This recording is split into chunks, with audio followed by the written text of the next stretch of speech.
ওয়াকারের চরম অশান্তি শুরু হয়েছে। রাতে ঘুম আসছে না, বুক ধড়ফড় করে, প্রচুর ঘামিয়ে যায়, হঠাৎ ঘুম থেকে জেগে ওঠেন, প্রাণীর তৃষ্ণা পায়। এই অবস্থায় তার দিন কাটছে গত কয়েকটি দিন।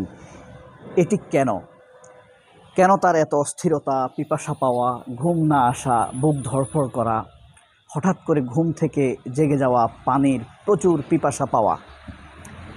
এর প্রধান কারণ হলো গত 10 মাসে যতগুলো পদক্ষেপ তিনি নিয়েছেন সবগুলোই প্রায় ব্যর্থতায় পর্যবসিত হয়েছে।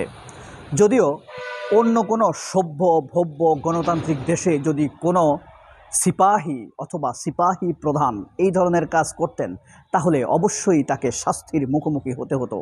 কিন্তু আশ্চর্য ব্যাপার হলো বাংলাদেশের কিছু মানুষ তার অনবরত প্রশংসা করে যাচ্ছে। তারাই সকলে হলো ওয়াকার অয়েল কোম্পানি লিমিটেডের কর্মচারী, যেমন রুকসানা আঞ্জুম নিকোল, খালেদ মহিউদ্দিন, মাসুদ কামাল, বাংলা ভিশনের মোস্তফা কামাল, তার উপরে আছে বাংলাদেশে আরও কয়েকজন সাংবাদিক, মঞ্জুরুল আলম পান্না। এইসব স্টুপিডরা যতদিন পর্যন্ত থাকবে, ওয়াকার অয়েল কোম্পানির একটি সামান্য চাকরি থোড়া কিছু পয়সার জন্য কাজ করে যাবে, ততদিন পর্যন্ত আসলে ওয়াকাররা অয়েল পেয়েই যাবে। কিন্তু ওয়াকার অয়েল কোম্পানি লিমিটেডে এত লোক নিয়োগ দিয়েও কিন্তু ওয়াকার শান্তিতে নেই। সেই তার তৃষ্ণার্ত হচ্ছে, ঘামিয়ে যাচ্ছে, বুক ধড়ফড় করছে, হঠাৎ ঘুম ভেঙে যাচ্ছে, তৃষ্ণা পাচ্ছে। কথা হলো, এত কেন অস্থিরতা, এত কেন ওয়াকারের নির্ঘুম রাত? ওয়াকার আসলে কেন একা হয়ে গেলেন? আমরা খুব ভালো করেই জানি এই খুনের সমর্থককে নিয়োগ দিয়েছে আরেক খুনি, যে নাকি লুটপাটকারী, খুন, হত্যা, ধর্ষণ, বাংলাদেশের আইকনিক ফিগার হিসেবে, খুনের গণহত্যার সুপ্রিম কমান্ডার হিসেবে পরিচিত, মুক্তিযুদ্ধের পক্ষের শক্তি হিসেবে পরিচিত শেখ হাসিনা। শেখ হাসিনা হলো বাংলাদেশের প্রকৃত মুক্তিযুদ্ধের ঠিকাদার বা মুক্তিযুদ্ধের অথরিটি বা কর্তৃপক্ষ বলতে পারেন। এই মুক্তিযুদ্ধকে ব্যবহার করেই তিনি লক্ষ লক্ষ মানুষের উপরে অত্যাচার, নির্যাতন, খুন, হত্যা, এমনকি ধর্ষণের প্রশ্রয় দিয়ে গিয়েছেন।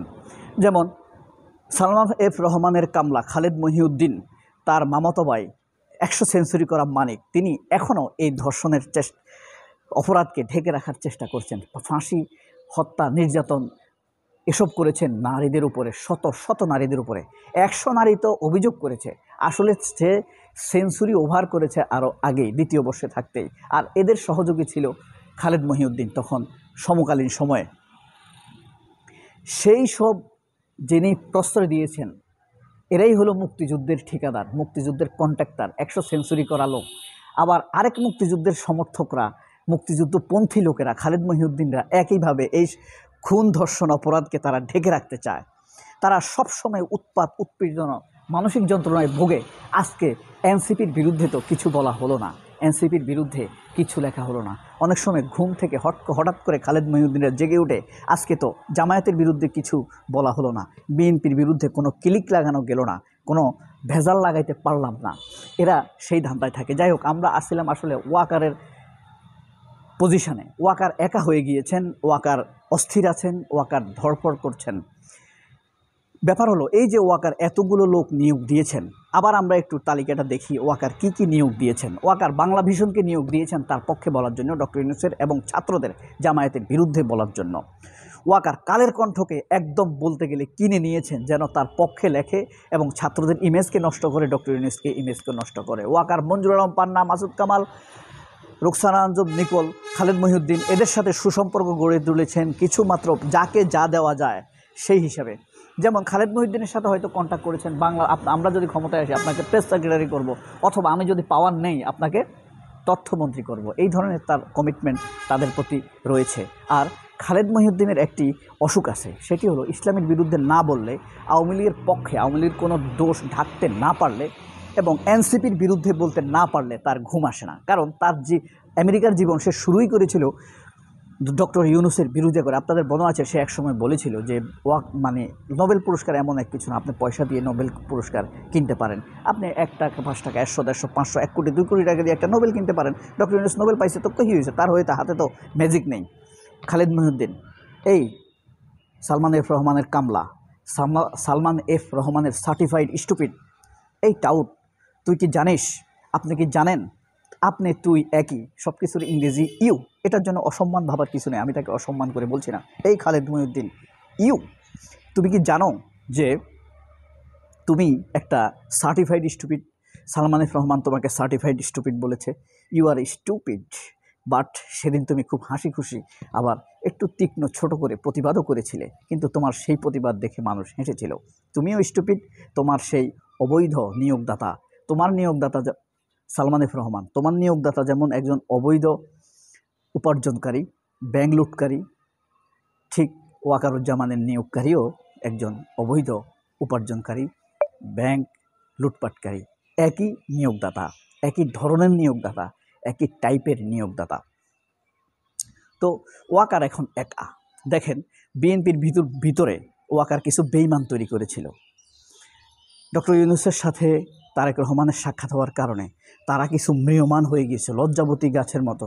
একটা গান আছে, লজ্জাবতী লজ্জার মতো প্রিয় তোমার মন, এরকম একটা গান আছে আপনার। সেই লজ্জাবতী লতার মতো তারা ম্রিয়মান হয়ে গেছে। এখন হ্যাঁ, তারা কি এভাবে ম্রিয়মান হয়ে থাকবে? তারা স্থিমিত হয়ে থাকবে, নিজেকে দমিয়ে রাখবে? না, প্রশ্নই আসে না।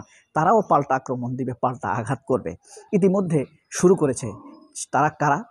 এটা শুরু করেছে নূর, ভিপি নূর, জুলকারনাইন সায়ের স্বামী শাহেদ আলম, হ্যাঁ, তারপরে আরও কয়েকজন আছে। তারা কিন্তু ওয়াকারুজ্জামানের বিরুদ্ধে স্পষ্টভাবে বলা শুরু করে দিয়েছে। এখন কথা হলো, ওয়াকারের ডক্টর ইউনূসের সফর নিয়ে। প্রথমে তারা মিথ্যাচার করেছে যে ডক্টর ইউনূসের সফর ব্যর্থ, তিনি কিয়ার স্টারমারের সাথে, ব্রিটেনের প্রধানমন্ত্রীর সাথে সাক্ষাৎ করতে পারছেন না। এরপরে যখন প্রমাণ হলো আসলে তিনি ব্রিটেনের প্রধানমন্ত্রীর সাথে সাক্ষাৎ করতে যাননি, তিনি ব্রিটেনের প্রিন্স মানে কিং চার্লস সেকেন্ডের সাথে দেখা করার জন্য এবং একটি হারমোনি, রয়্যাল হারমোনি অ্যাওয়ার্ড গ্রহণ করার জন্য সেখানে গিয়েছেন। এরপরে তারা বলতে শুরু করলো যে তাহলে ব্যক্তিগত পুরস্কার গ্রহণের জন্য তিনি যে সেখানে গিয়েছেন, তার হোটেল খরচ এসেছে 30 কোটি টাকা, এগুলোকে 3 কোটি টাকা, এগুলোকে দিবে। এই একটা মিথ্যাচার ছড়াইছে। এরপর যখন প্রমাণ হলো যে ডক্টর ইউনূস সেখানে যাওয়ার, থাকার, আসা যাওয়ার, থাকার, খাওয়ার সকল খরচ রাজ পরিবার গ্রহণ করেছে, তখন তারা বলতে শুরু করলো, হায় হায়, এত বড় যদি ইউনূস সম্মানিত হয় তাহলে দেশের সম্মান নষ্ট করেছে। কিয়ার স্টারমার তার সাথে দেখা করে নাই। আনিস আলমগীর একটা আছে, তুষার একটা আছে, এখন টিভির তুষার আবদুল্লাহ আছে, এরপর মঞ্জুর আলম পান্না, মাসুদ কামাল, এরা আছে। এরা কিন্তু এরকম স্পয়েল তৈরি করে, একটার পর একটা স্পয়েল তৈরি করবে। যখন তাদের একটি তথ্য মিথ্যা হয়ে যায়, তখন তারা আরেকটি মিথ্যা সামনে আনে। একটি তথ্য মিথ্যা হয়ে গেলে আরেকটি তথ্য সামনে আনে, একটি তথ্য মিথ্যা হয়ে গেলে আরেকটি তথ্য সামনে আনে। তবে এ পর্যায়ে দেখা যাচ্ছে আপাতত কোনো মিথ্যাচার, অপপ্রচার, প্রোপাগান্ডা কাজে আসেনি। ওয়াকারের সবগুলো উইংস ভোতা হয়ে গিয়েছে, কাজ করেনি। সে পরবর্তী সমালোচনা, পরবর্তী ষড়যন্ত্রটা সে কী করবে? সে দেশের পরিস্থিতি আবারও ঘোলাটে করে দিবে, মব তৈরি করবে, কয়েকটি মানুষকে হত্যা করে ডক্টর ইউনূসকে পত্রপত্রিকায় আসবে, আন্তর্জাতিক পত্রিকায় আসবে, 2-1টি ধর্ষণের ঘটনা ঘটাবে ওয়াকার। তারপর সারা পৃথিবীতে আবারও পত্রপত্রিকায় আসবে ডক্টর ইউনূসের দেশ অস্থিতিশীল। আবার সে একটা বক্তব্য দিবে, আমরা ক্ষমতা নিতে চাই না, ডক্টর ইউনূসকে আমরা সহযোগিতা করছি। Stop Waker, stop, go Waker, go, step down Waker, step down. তুমি আমার টাকায় বেতন নাও, আমার পয়সায় বেতন নাও, আমার ট্যাক্সের টাকায় তোমার স্ত্রীর শাড়ির টাকা হয়, তোমার বাচ্চা কাচ্চার পড়ার খরচ হয়, এটাকে তো তোমাকে মনে রাখতে হবে। সুতরাং ইউ আর মাই কামলা। খোদা হাফেজ। আপনারা সবাই ভালো থাকবেন। আল্লাহ হাফেজ। আসসালামু আলাইকুম।